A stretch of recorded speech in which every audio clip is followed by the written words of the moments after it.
Կառավարության հնգամյա ծրագիրն ազգային ժողովում հավանության արժանանալուց հետո նախագահ Սերժ Սարգսյանի առաջին հանդիպումն է գործադիրի նորանշանակ կազմի հետ։ Կառավարության գործունեության ծրագրի հաստատումով տրվեց գործադիր իշխանության նոր շրջափուլի մեկնարկը։ Կառավարությունն էլ ըստ նախագահի այդ շրջափուլը պետք է անցկացնի արդյունավետ եւ հնարավորինս անցնցում։ Մեր ստացած մանդատը բավարար էր միայն հանրապետականի ուժերով կառավարություն ձևավորելու համար։ Հայ հեղափոխական դաշնակցության մեր գործընկերների հետ միասին մենք ձևավորել ենք մի կառավարություն, որը վստահ եմ ունակ է լուծելու իր առջև դրված բոլոր խնդիրները։ Միասնական եւ կուռ թիմով կառավարությունը հետևողականորեն է գործելու գործադիրում, օրենսդիրում, տեղական ինքնակառավարման մարմիններում։ Կառավարության ներկայիս կազմը վարչապետ Կարեն Կարապետյանի գլխավորությամբ վայելում է իմ եւ մեր ամբողջ քաղաքական թիմի լիակատար վստահությունը։ Միևնույն ժամանակ ընդգծեմ, որ ես որպես Հանրապետության նախագահ եւ Հայաստանի Հանրապետական կուսակցության ղեկավար, ինչպես նաեւ դուք բոլորդ վստահ եմ, չունենք որևէ նախապաշարում։ Մենք պատրաստ ենք աշխատելու բոլոր կառուցողական ուժերի հետ գործադիր եւ օրենսդիր իշխանությունների շրջանակներում, տեղական ինքնակառավարման մարմիններում եւ անգամ նշված կառույցներից դուրս։ Նախագահի խոսքով համագործակցության համար միակ նախապայմանը քաղաքավարության եւ բարեկրթության նորմերը պահպանելն է։ Ընդ որում ընդգծեմ, որ քննադատությունը նշածս նորմերի խախտում չենք համարում, հատկապես եթե այն կառուցողական է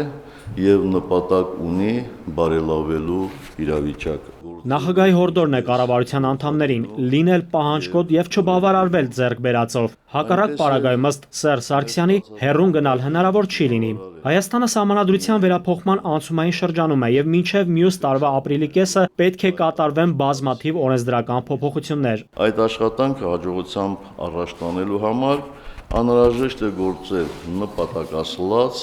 եւ սերտորեն համադրել կառավարության ու ազգային ժողովի քայլերը։ Ինչպես պետք է իրականացվի կառավարության ծրագիրը, թափանցիկությունն ըստ նախագահի լինելու է գործունեության կարևորագույն չափանիշներից մեկը։ Ձեզնից յուրաքանչյուրն անձամբ պետք է չափանիշներ սահմանի եւ օրինակ ծառայի ուրիշների համար։ Ձեզնից է կախված ոչ միայն ձեզ վստահված ոլորտի, այլև մեր ընդհանուր առաջընթացը։ Դուք եք սահմանելու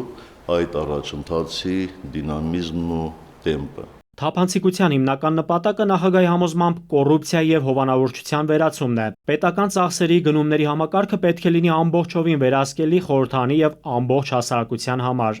Այժմ մենք ներդնում ենք կոռուպցիայի դեմ պայքարի նոր եւ բավականին ազդեցիկ միջոցներ, եւ այդ միջոցները պետք է համադրվեն մեր նպատակասլաց աշխատանքի հետ։ Նախագահը չինացիներին վերագրվող ասացվածքը հիշեց։ Վերջին տարիներին այն հաճախ է հնչում։ Անեծքը որևէ մեկին մաղթել, ապրել փոփոխությունների ժամանակ։ Կարծում եմ, որ նման ժամանակներում ապրելն իսկապես դժվար է, սակայն նաեւ հետաքրքիր։ Նախագահն ակնկալում է, որ կառավարությունը շահախնդրությամբ եւ պատվախնդրությամբ կլուծի բոլորի առջև ծառացած խնդիրները։ Մենք պետք է իրապես լծվենք այս աշխատանքներին։ Հավատում եմ, որ կառավարությունը վարչապետ Կարեն Կարապետյանի գլխավորությամբ կարող է դա ամբողջովին անել։ Անհրաժեշտ է կարծրատիպերից դուրս ստեղծագործական մոտեցումներ եւ մեր ժողովուրդը հենց ձեզ է վստահել դրանք գտնելու եւ իրագործելու պատվաբեր առաքելությունը։ Ուրեմն շարունակենք եռանդով աշխատել։ Մենք շատ վճռական ենք տրամադրված եւ մենք բոլոր նախատեսված մեր ծրագիրը իրագործելու ենք։ Վարչապետ Կարեն Կարապետյանը շնորհակալություն հայտնեց հանրապետության նախագահին։ Գործադիրն անցավ կառավարության օրակարգային հարցերի քննարկմանը։ Նաիրի Մուրադյան, Խաչատուր Եսայան, ժամը լրատվական։